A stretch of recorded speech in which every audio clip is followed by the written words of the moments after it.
Welcome to morning మన్నా. నేటి వాక్య దర్శనం కొరకు యెషయా గ్రంథం 60వ అధ్యాయం 20వ వచనం. నీ సూర్యుడికును అస్తమింపడు, నీ చంద్రుడు క్షీణింపడు, యెహోవాయే నీకు నిత్యమైన వెలుగుగా ఉండును, నీ దుఃఖ దినములన్నీ సమాప్తములగును. మరొకసారి దేవుని వాక్యంలో నుండి, యెషయా ప్రవచన గ్రంథంలో నుండి భవిష్యత్తును గురించిన ఆశలు, రాబోతున్న సియోనులో మనం ఎలా ఉండబోతున్నామో, పరమ కనానులోనికి ప్రవేశించడానికి ముందు పరలోకం భూమి మీదకి దిగి వస్తున్న సందర్భంలో మన భవిష్యత్తును గురించిన ప్రణాళికలన్నింటినీ యెషయా భక్తుడు ప్రవచనసారముగా చెప్పిన ఈ భాగంలో నుండి 4 ప్రాముఖ్యమైన విషయాలు మనం గ్రహించాలి. నెంబర్ 1, ఫరెవర్ లైట్, నిత్యమైన వెలుగు.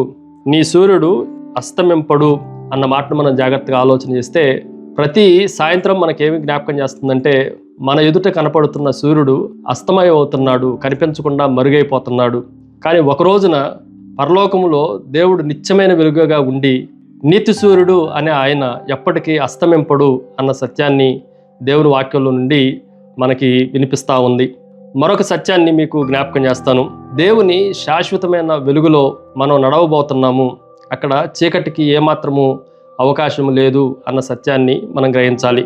రెండో విషయాన్ని మీకు జ్ఞాపకం చేస్తాను. ఫిక్స్డ్ హోప్, స్థిరమైన నిరీక్షణ. ఆశ చాలా విస్తారమైన నిరీక్షణకి మనల్ని దారితీస్తూ ఉంది.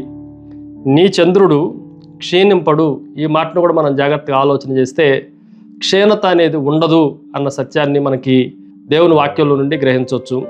చాలా సందర్భాల్లో అయిపోవటం, క్షీణించిపోవటం, నశించిపోవటం భూమి మీదనే జరుగుతూ ఉన్నాయి.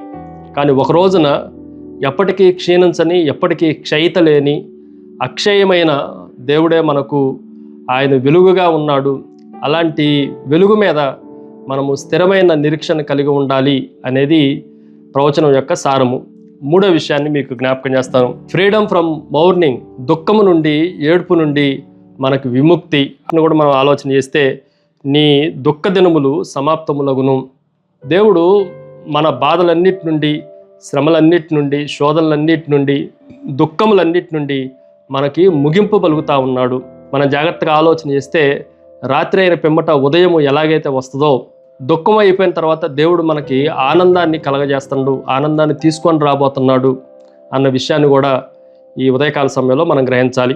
చివరిగా 4వ విషయాన్ని మీకు జ్ఞాపకం చేస్తాను. ఫుల్ఫిల్మెంట్ ఆఫ్ ప్రామిస్, వాగ్దానపు నెరవేర్పును గురించి ఈ వచనం మనతో మాట్లాడుతూ ఉంది.